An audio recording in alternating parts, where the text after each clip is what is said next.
Good afternoon, everyone. If you're like Carsten and I on European time, or good morning or good evening, depending on wherever you might be in the world, thank you for joining us today for this safety roundtable session. And we're going to be speaking in hopefully a really interactive and fun and interesting way about some of the worst things you can say to a safety professional.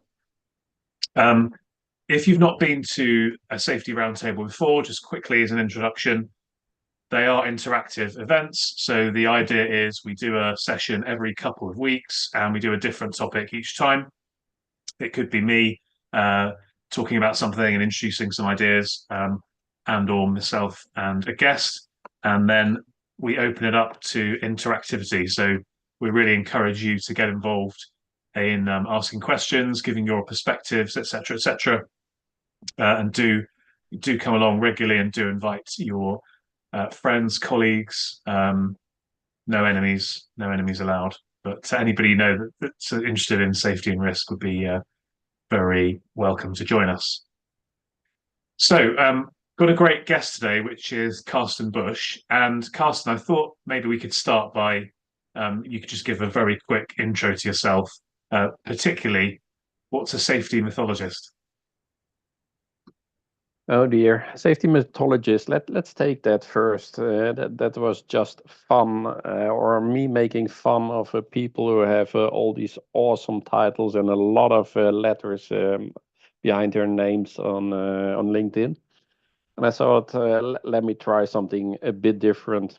But of course, it plays in with my first book, Safety Myth 101, which I wrote ages ago. And well, the I like the mythologist. It's different than professional or thought leader or whatever you see online. As for introduction, I have 30 plus years in safety and quality and related stuff in some European countries now, mostly Netherlands and Norway. Many of those years in railways and lately in law enforcement, which is not my professional background, but a fascinating area to work in. And of course, I'm a total safety nerd. I've written a couple of books and done some digging into ancient safety writings, and currently doing a PhD on why people like us go for certain concepts. And I guess some of those concepts will pass along as we talk this afternoon because I saw some slogans in the suggestions. And let me just thank you, Christian, for inviting me here. This is going to be fun. We're mostly unprepared, but I Yeah, want to thank all the people online and probably here on the round table contributing some really interesting stuff to discuss. I yeah. think time will pass in like this. Yeah, definitely, definitely. No, it's great to have you. And this was your suggestion for a topic, which I thought was fantastic. So what we're going to do basically is go through some of the sayings, phrases, misconceptions, or perhaps they're not misconceptions, but some of the things that we might hear, you know, daily, weekly, monthly, frequently from people who perhaps are not as au fait with safety as the likes of us on the call today, and just really try and go through them, demystify them, talk about whether there's any merit to them, and how to kind of deal with situations like that. So we'd love to get some suggestions and some people kind of coming up and chatting with us on the Zoom. We'll monitor the chat. I'll monitor the chat on LinkedIn as well because this is going out live on LinkedIn. So feel free to, if you're on the Zoom, go to reactions, raise your hand, and you can come and chat to us and talk about some of the sayings and phrases that you hear that drive you a bit crazy. But as Carsten said, we've had loads and loads of suggestions that we've already had in from people as well. Now, let's start with Carsten with one which I know is one on your kind of bugbear list, which is I think you call this safety terrorism. So hold the handrail, reverse park, that kind of thing. Tell us about that. Yeah, I felt that that one was coming, so I prepared a bit mentally. And first, I need to, for the record, I think handrails are brilliant stuff. Yeah. I use them almost every morning. Whenever I go to the office, I work in Oslo and I take the train and I have to get up quite early, 5 o'clock. And 5 o'clock in Norway is half of the year. It's really, really, really dark. So I will hold the handrail while going down. I do that, but I do that of free will and a bit of common sense, just to hint on another topic, and not because there's some rule that I should. And I think that's the thing that irks me when people speak about holding the handrail. In some situations, the rule makes perfect sense to me.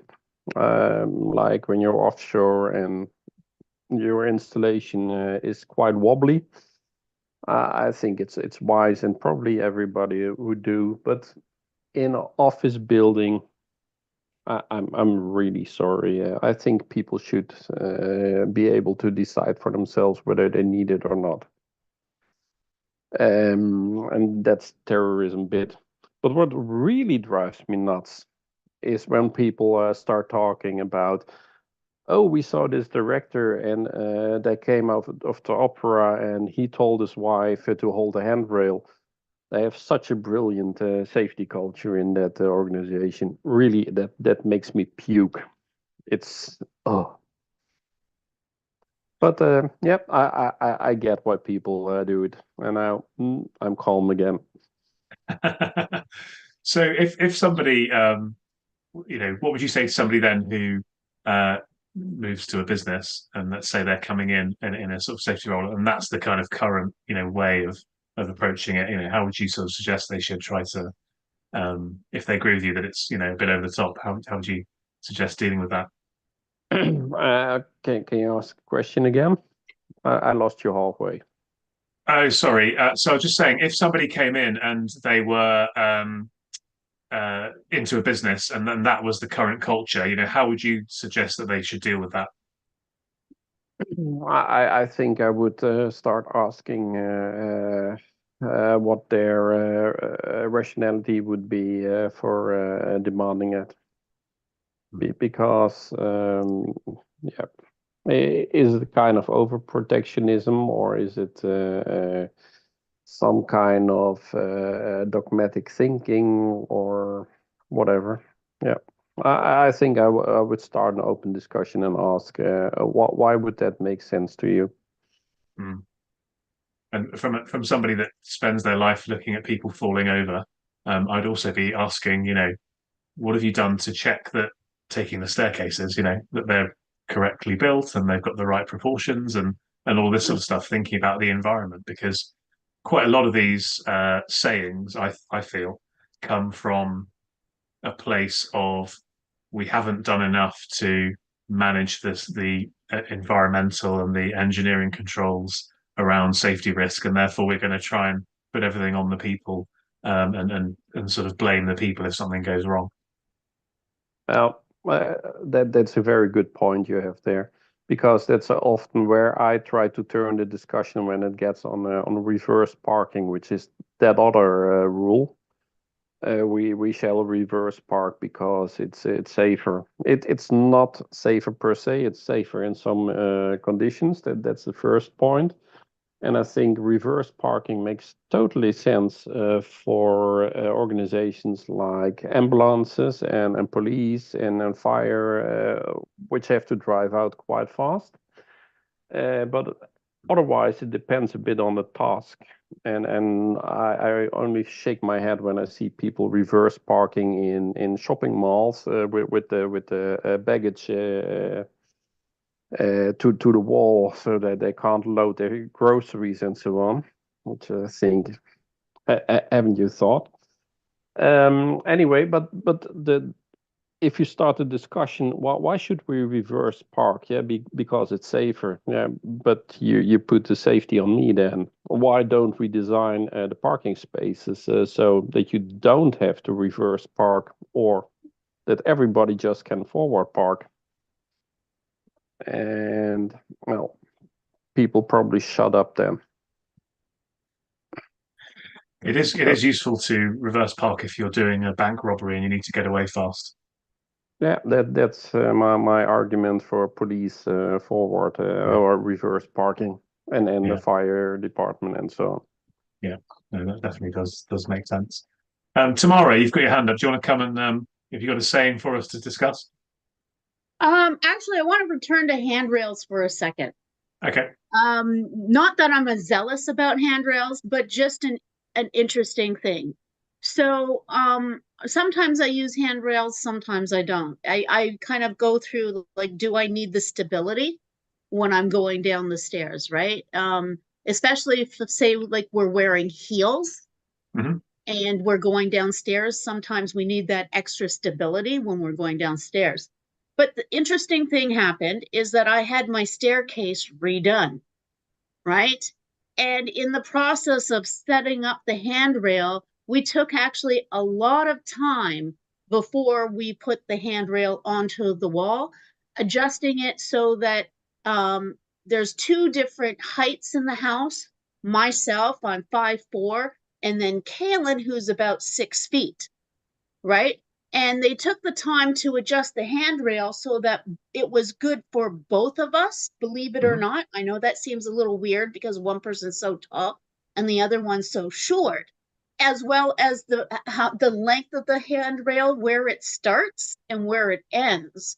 And the weird thing is now we use the handrail more now than we ever have in the 25 years of living in this house. So I think there's also something, and it's natural, right? We just naturally grab it because it's located in a place that even before we get going on the stairs, you feel more comfortable grabbing it. So what are people's thoughts about that? Like how the design of the handrail might make it more of a nudge if in our minds we're seeing it's facilitating something. Just putting it out there. Okay, can I just react? I think that's a brilliant thing you bring in there, Tamara, because often it's just a thing about behavior, not like making a rule, you shall reverse park, or you shall hold the handrail, or whatever we want from people. But if you design the environment that it becomes the natural thing to do, then we don't need to rule anymore because people do it automatically. So that was a great example. Thank you. Yeah, It that was would very be, good. I'm just going to chime 1 second for, again, it would be really good to do a topic on nudging. Yeah, yeah. We'll pick that up definitely. Naomi, joining us all the way from. Is it sunny for you or is it nighttime for you in Australia? It is nighttime, 7:45 Yeah. p.m. And I haven't Well, been thank you. on. No, thank you. It's good to be back. I haven't been on for a while just because the time hasn't worked out. Yeah. But I've managed to get my son into bed on time tonight, so I'm like, yay, go me. Well done. Um, I love the question for this week's topic. And my key saying that is said to me constantly as a safety professional, it's what we've always done. Now, this is a nugget in itself, and probably you could talk for hours just on this conversation. But I suppose the one key point that I like to make when I hear this sentence is that I don't blame people for sticking with the known, because the known is a safe place to be. I think the problem here is that in remaining in that safe place, it leaves you not without capacity to move forward into a better option, if that makes sense. So as safety professionals, we're all about trying to find a better solution to a problem. So it's what we've always done. That key phrase, that key sentence that's said to a safety professional, I think it just kind of limits you to not going beyond, not stretching beyond the box kind of thing, if that makes sense. It absolutely makes sense, yeah. And I think the example I was gonna say, which we can unpack alongside that is a similar one, which is we've been doing it this way for so many years and nobody's ever got hurt. And the analogy I like to use there is, just because you've been driving without a seatbelt for 20 years and you haven't had an accident doesn't mean that it's the right thing to do. But I like that piece about growth. Yeah, so it's just that there's comfort in what's known because it's safe in the known. And as you said, like if someone has been driving without seatbelts for so many years, they've learnt that that is safe to do so. So again, it's that going beyond that current learning of this is where it's safe to what is a safer place to be, if that makes sense.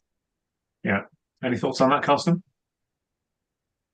Yeah, I've been thinking about it while you spoke, Naomi, and it's one of the things when I started way back in the early 90s in safety.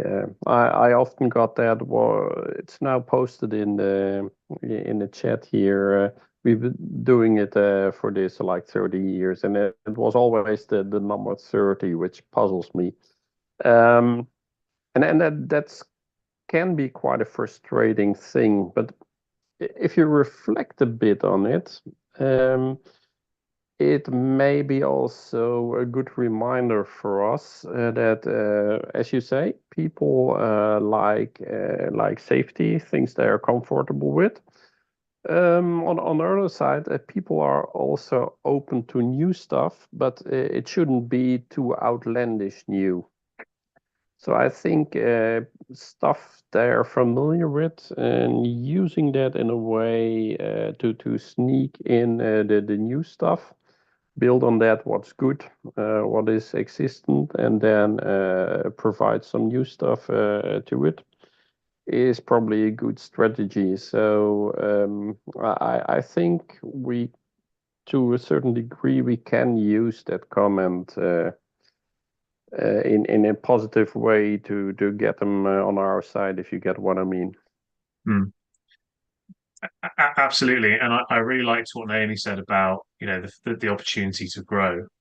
I think for me, what this saying or comment pulls out is something around psychology, because there's something that is comfortable, there's some feeling of safety, there's some reason, there may be reluctance to change, but there's some reason why someone is doing it this way, habits, etc.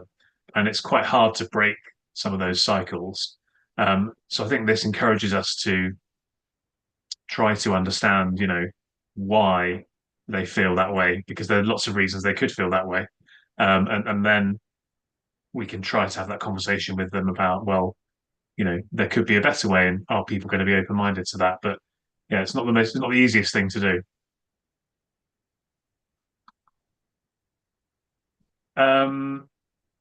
What about, you're trying to raise your hand, Deirdre? Do you want to just unmute and chat? Thank you. Just to echo what Naomi said there. So one thing that I've realised, so I'm effectively the head of health and safety to a business who have typically always outsourced their health and safety needs. They've always remained compliant, but they've never been in a situation where someone has had to deep dive into their systems, which they didn't actually have. So I've just recently, February, joined a company. I've created the health and safety management system from scratch. And then obviously you have the communication of that system, training, etc., etc. So I've had quite a few people say, well, it's going to take a lot of time, isn't it? Or you're, giving us extra work. I said, well, first of all, it should have been here in the first place. So although, our main purpose is to ensure that people go home uninjured, alive, and to keep the company compliant, it also drags you to, an elevated level of communication. So which includes behavioral safety, psychology, and actually how can I convince this person this is the right thing to do, rather than, going around pointing fingers with a clipboard and, telling people everything they're doing wrong. How can I involve them into the process? How can I persuade them to trust me that what I'm talking about and what I'm trying to relate is the right thing to do? So Naomi so rightly pointed out that people like to stay in that comfort of safety. So it's the fear of the unknown. So people either make fear-based decisions or, confidence-based decisions. A lot of the time it's because obviously they don't have a clue most of the times about legislation and what it means. So I think for me personally, it's down to the art of conversation and persuasion, and I'm getting there. Thank you. Yeah. No, thank you. Yeah, I think a lot of these points, don't know if you agree with me, Carsten, but a lot of these points are ones that the way to kind of deal with them is to try and open up that dialogue and that conversation.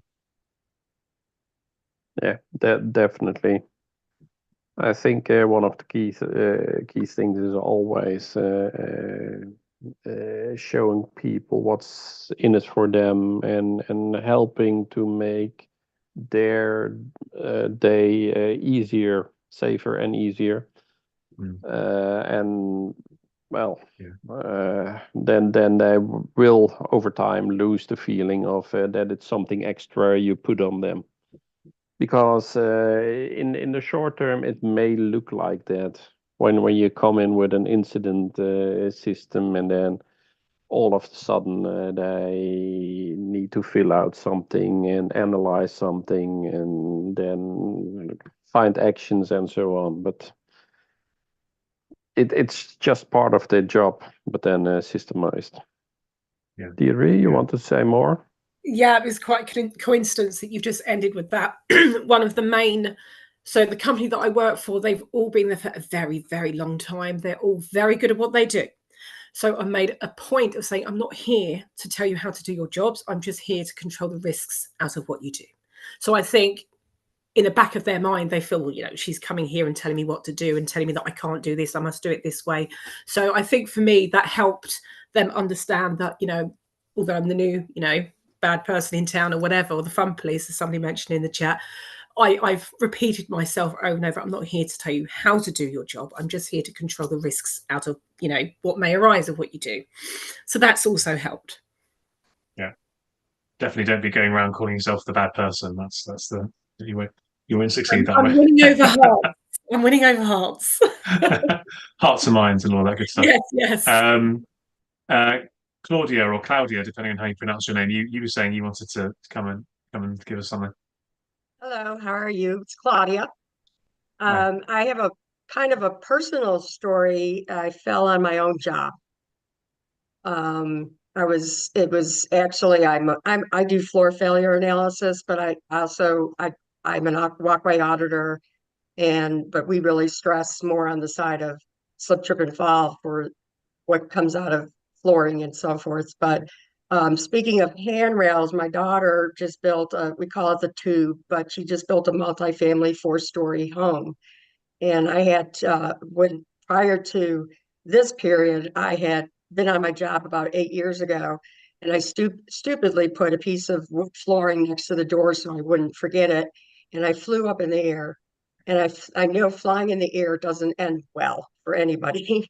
And I flew up in the air and I broke my femur right at the job. So I actually had to experience firsthand what it was like, because I basically had to teach myself to rewalk because I didn't need a hip replacement.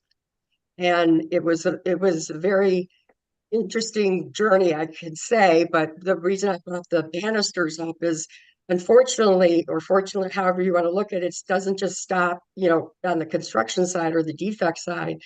Unfortunately, their banister wasn't finished right. And I grabbed it because I didn't want to fall down the stairs. And I ended up getting a splinter in my hand that I almost had to go to the hospital for. Wow. And I had to just take my flooring expertise and everything off and just get the heck out of this. I'm supposed to visit that residence for, to see my daughter and my future son-in-law. and they have a 60-pound dog. So it's all these different environmental things that that take place too. Yeah, no, definitely. Yeah, sorry to hear about that, but I'm glad that it didn't turn out too badly in the end.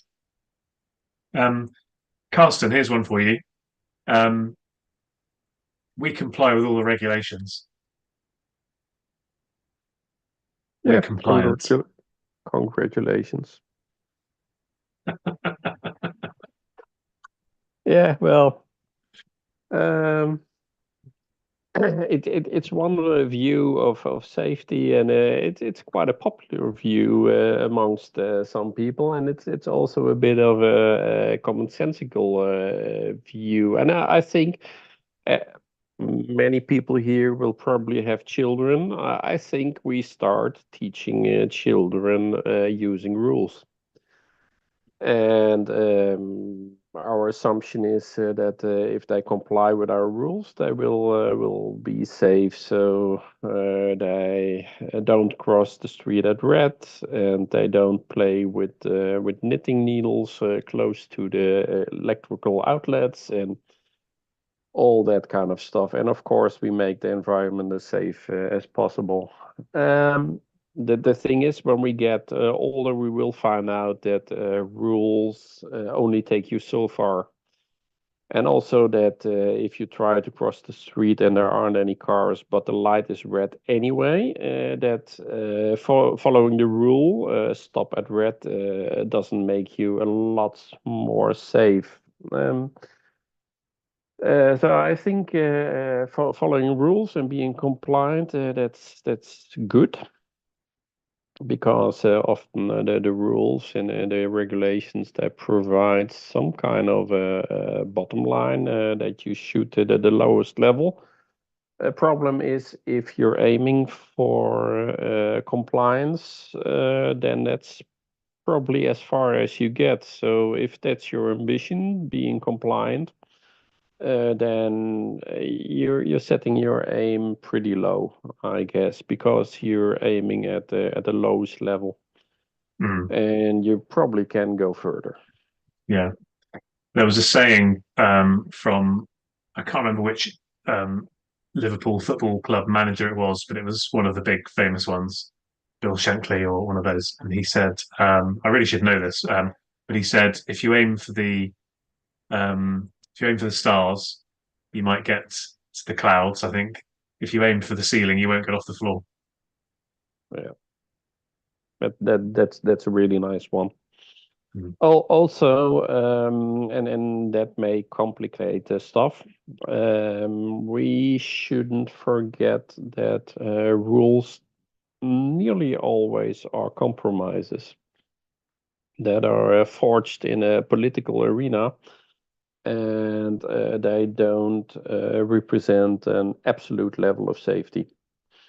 If you look at many of the, and that's not my field of expertise, all the action levels for chemicals and dust and so on.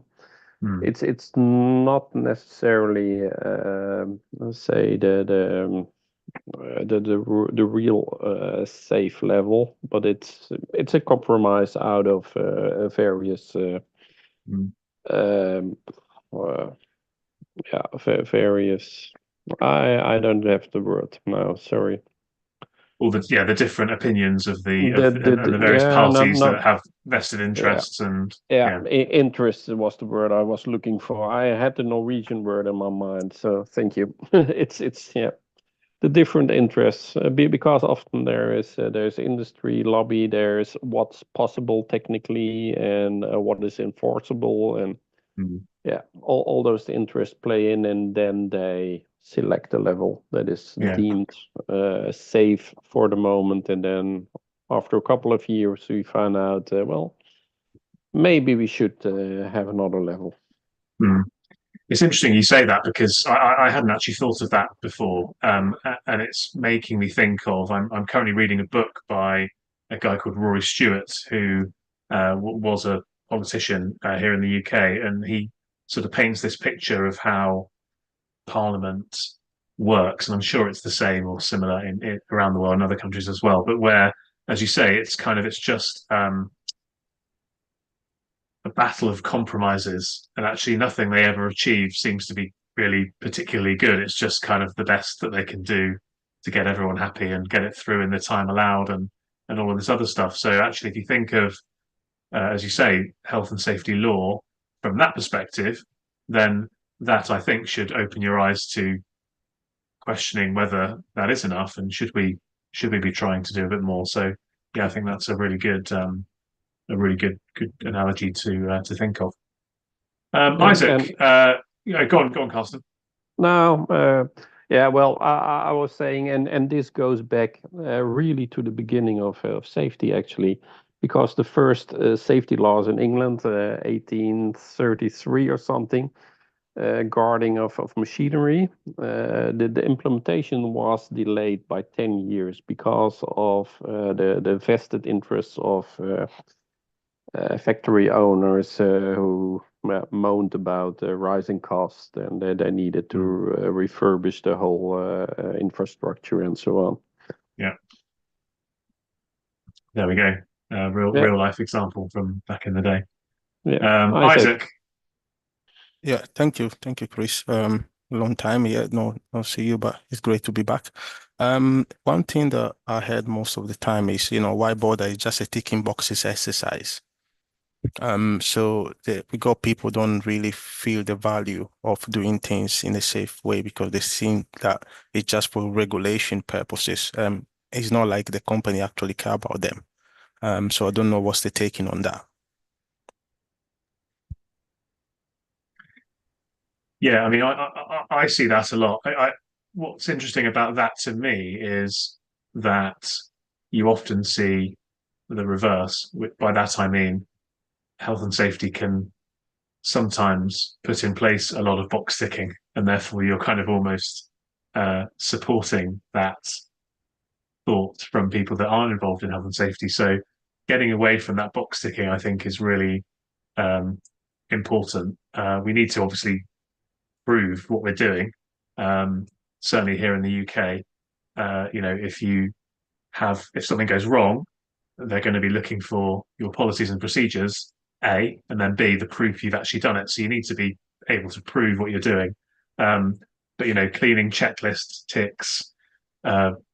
We view this area every 15 minutes tick. But is that really helping? Are you really doing what you should be doing? Very much open to interpretation. What are your thoughts on that one, Carsten? Yeah, I'm totally with you there. You've probably heard what Drew Ray and David Proven call the safety of work and the work of safety. The one part is that you actually improve on the risks, so that's the safety of work.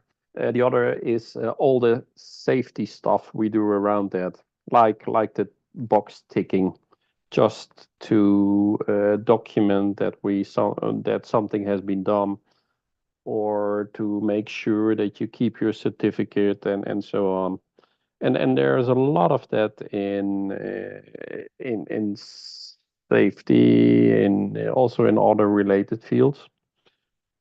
And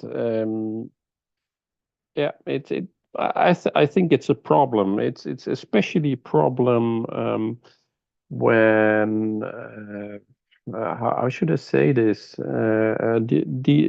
There's been a lot of so-called deregulation in recent years, which basically means government takes a few steps back, gives more, how should I say, more goal-oriented rules, and then leaves it to the parties,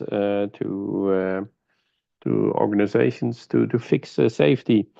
And what you see is basically a movement then that stuff has become much more bureaucratic because of governments taking a step back and not making all these precise rules. This is how we should do it.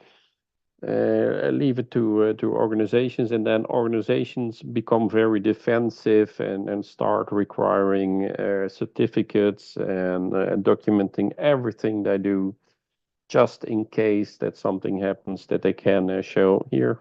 I have the certificates. My contractors have certificates, and I audit them regularly. And we have documented all our job safety analysis. And yeah, that's where a lot of the paperwork comes from, I'm afraid.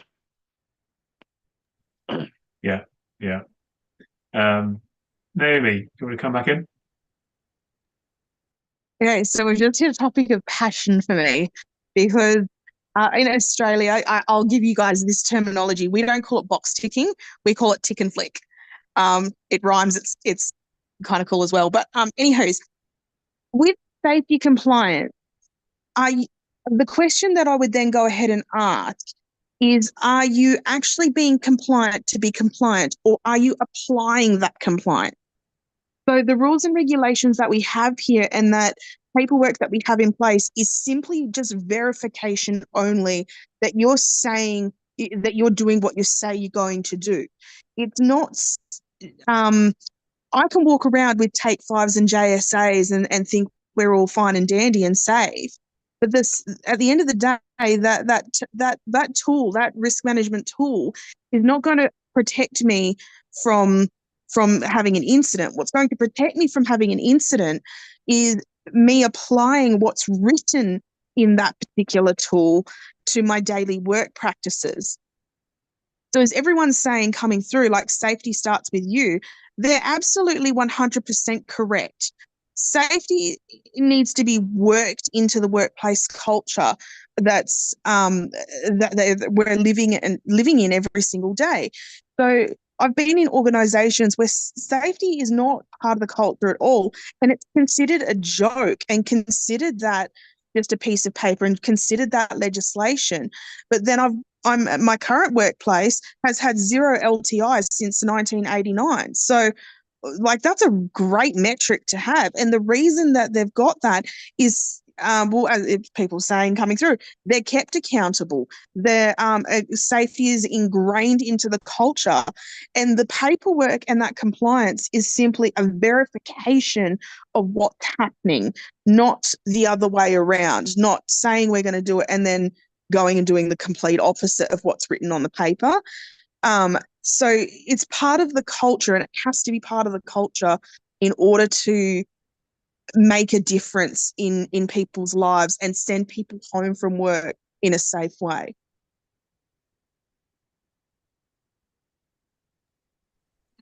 Thanks, Naomi. Any thoughts on that, Carsten? And I think we should pick up on this piece of, it starts with you, or safeties.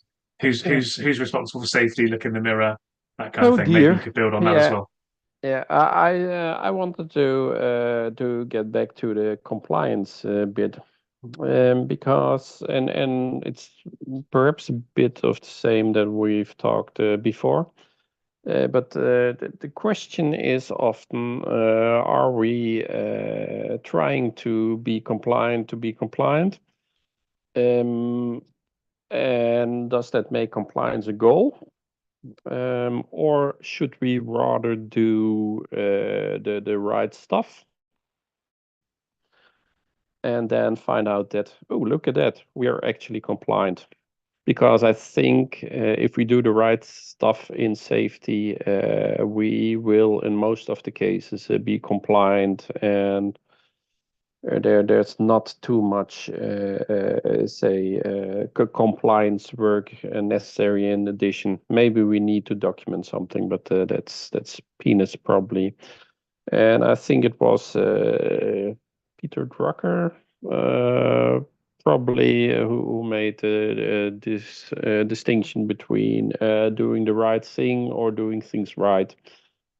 And I think let's start by doing the right things and then doing those right, of course. Yeah, I like that. Loretta. Hiya, everyone. Can you hear me? Yeah, we've got you loud and clear. So I just want to give a take on the compliance one, because I work with the NHS.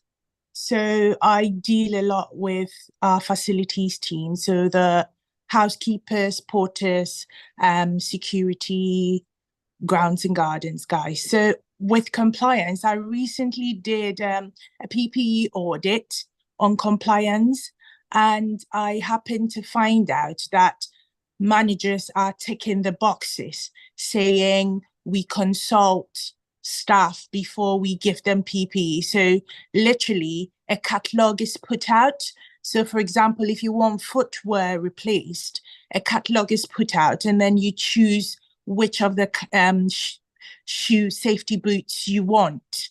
However, when you speak to staff, it's a different thing altogether. They're saying we are not consulted. When you say you want safety boots, they are just handed the safety boots. These are what we have and these are what you get. However, it's a different story on the manager's side.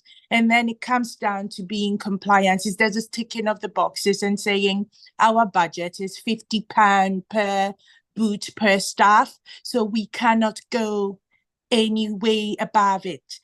What is the best way to go about this? Because I've had a chat with some of the staff and they are willing to augment this price. So if proper boots are going to be about £100, I'm willing to pay the 50.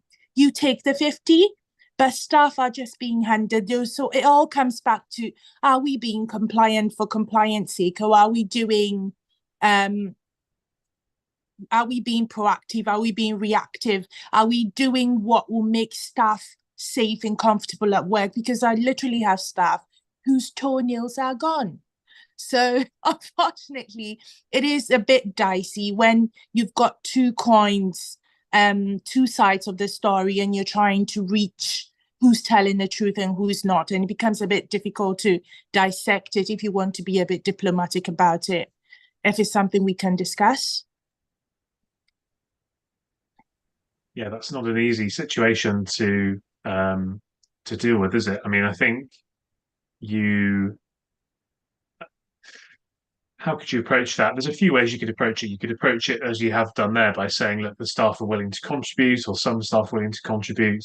You could also be looking into, what's the performance of this footwear, because, this is a sweeping generalization, but normally if something's cheaper, then it's probably not going to be as good in one way, shape, or form as something that's slightly more expensive. So you probably need to try and figure out what the differences are and try to communicate those differences in such a way that it makes sense for the powers that be. And I suppose make the point as well that we've been talking about, kind of overarching this, which is, are we trying to just be compliant and say we've given everyone safety footwear, or are we actually trying to be safe and give people footwear that is going to keep them safe? Any thoughts on that, Carsten? This is quite a difficult case and hard to discuss if you're not in the situation. And we know so little about your situation, Loretta.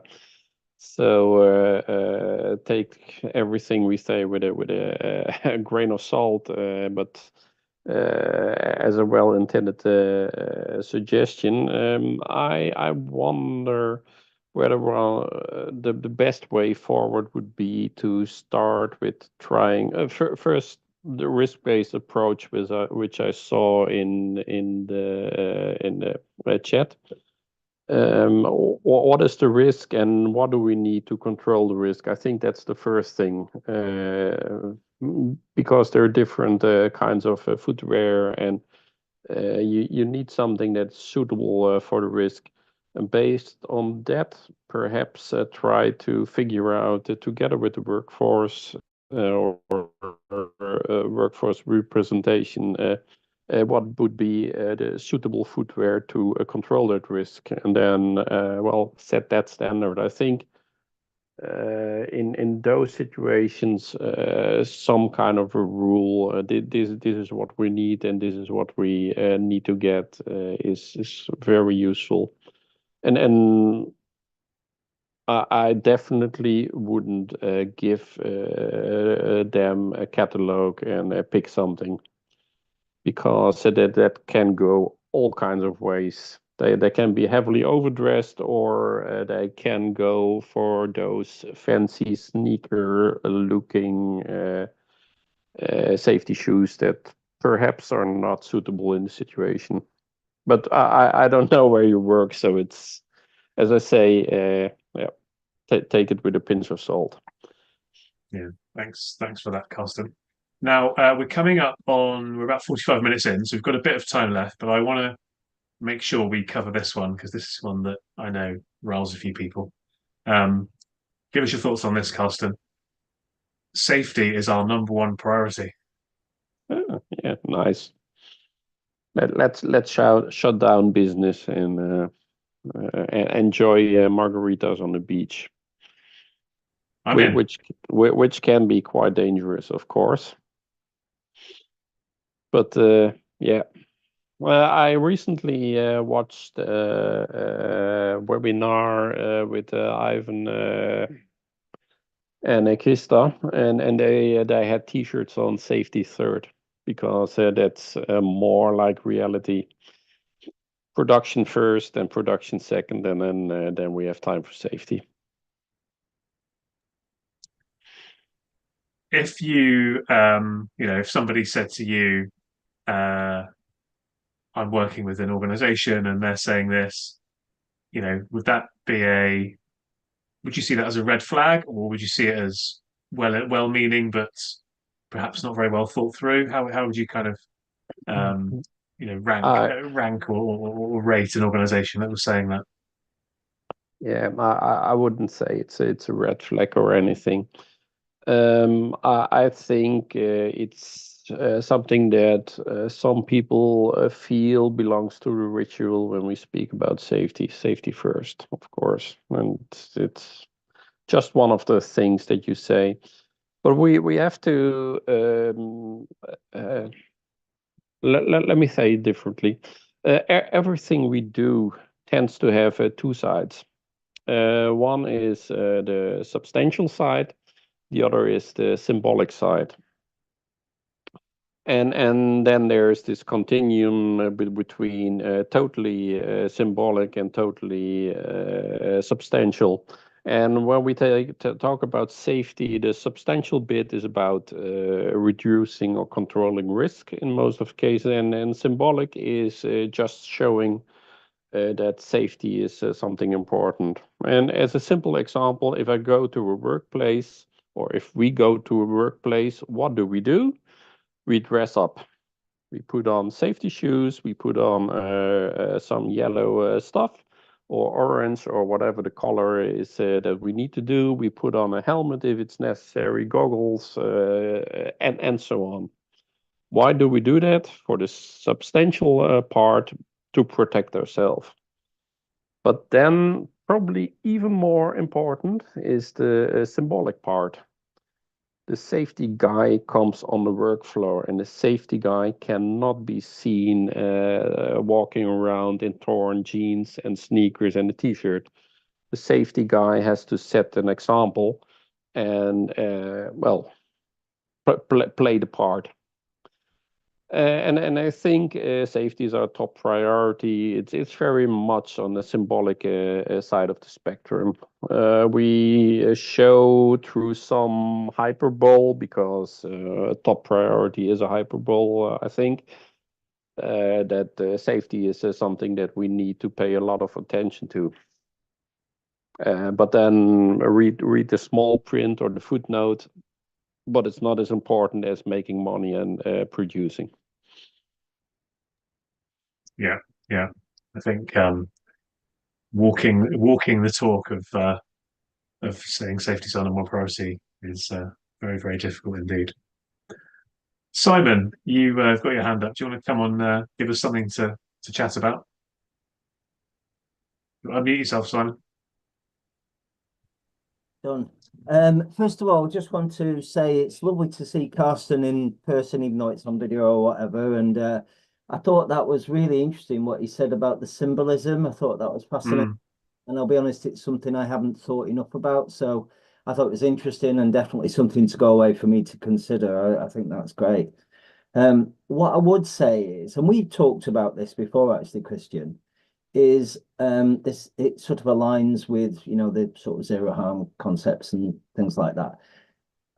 I think as safety professionals, if we had a better understanding of of where safety and our function fits in with an overall business, we can look to learning from people like Archie Carroll, who's written extensively for numbers of years about corporate social responsibility. And he says he's got a model which, and I'm not saying it's the only model or the perfect model, but it's a nice, easy one called the Pyramid of Corporate Social Responsibility. And what he starts off at the bottom is he talks about basically it's got to be a profitable business. If it doesn't make enough money, there is no business. It's as simple as that. I know it, we don't like it, but it's true. And then the next one on his pyramid, which I'm sure Carsten's fully aware of this, he talks about legal. Well, you can't operate outside of the law. If you do, eventually you're going to come unstuck in whatever law, whether that be financial law or whatever it might be. Then he starts to talk about ethical, and then he talks about philanthropic. So the point that I'm just trying to just get across here is if we see ourselves as supporting a business function, and our idea is to support an organization or a business, if we had a better understanding of concepts like corporate social responsibility, we could be more pragmatic in the way we communicate the service that we provide for the business. And I think that's something that we need to, that we got, that we can definitely improve as an organization. So there we go. That's what I had to say. Thanks very much. Nice to meet you, Carsten. Likewise, Simon. And I think this, what was it again? The model, the pyramid you mentioned now? Yeah, it's Archie Carroll is the name. Archie Carroll. I think it's from like 1977 or something, and it's a really good model. I'm not saying it's the only model and there aren't better ones, but I think it's nice and simple. I'll send you a link, Carsten. Thank you. It reminds me a bit of Maslowian levels. First, you have to fulfill this, and then that, and then. Interesting that someone has thought about this in terms of organizations. Oh, unmute yourself, Simon.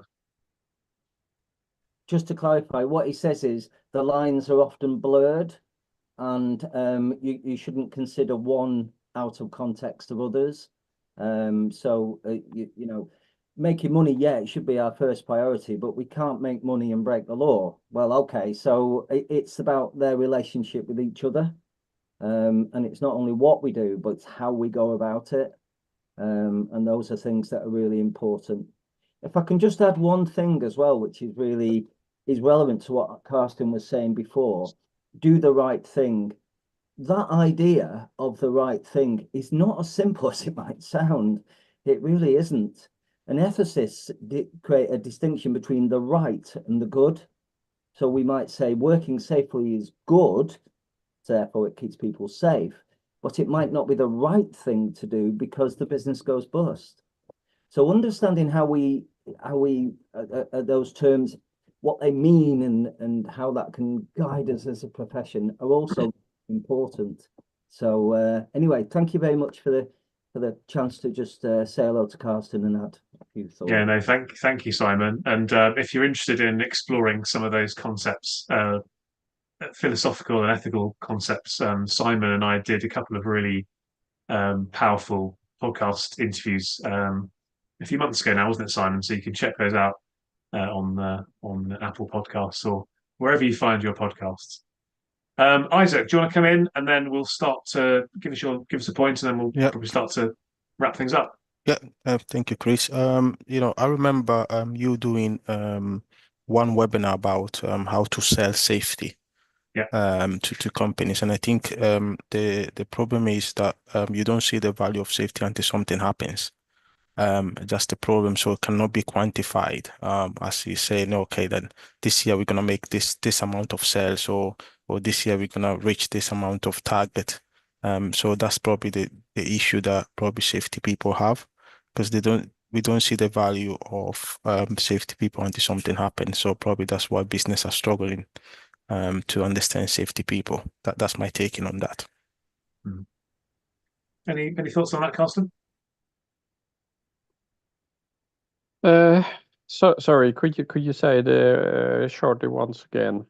Yeah, I was a bit distracted by the chat. Oh, that's no, okay. no problem. No, I was saying that we cannot really quantify the value of safety until something happens. So that's why probably some businesses struggles with safety, because there is no value that you can put on it, as you know, reaching target or sales or customer deliveries and all that stuff. So it's quite hard to quantify the value of safety in your company. Yeah, well, it's very hard to defend to promote preventive stuff if nothing happens. We had this discussion recently in my organization because with all the stuff going on in the world, we've been thinking, what if one of our neighbors not just comes knocking on the door, but crosses the threshold? And what do we do then? And it's now a topic that's easy to talk about, and people are willing to think about it and prepare for it. But if nothing happens for 5 years, all that attention will be gone. That's it's what shall I say? Safety needs a good accident once in a while to stay relevant, and that's pretty cynical, but there's nothing like a good accident to create that sense of urgency. Mhm. But it's better if it's a near accident that everybody recognizes. Yeah. That's the cheaper way of getting the sense of urgency that everybody, ooh, that went well. Mm. Yeah. Yeah, sometimes something bad needs to happen to shake things up a bit, shall we say? Yeah. Yeah. Yeah.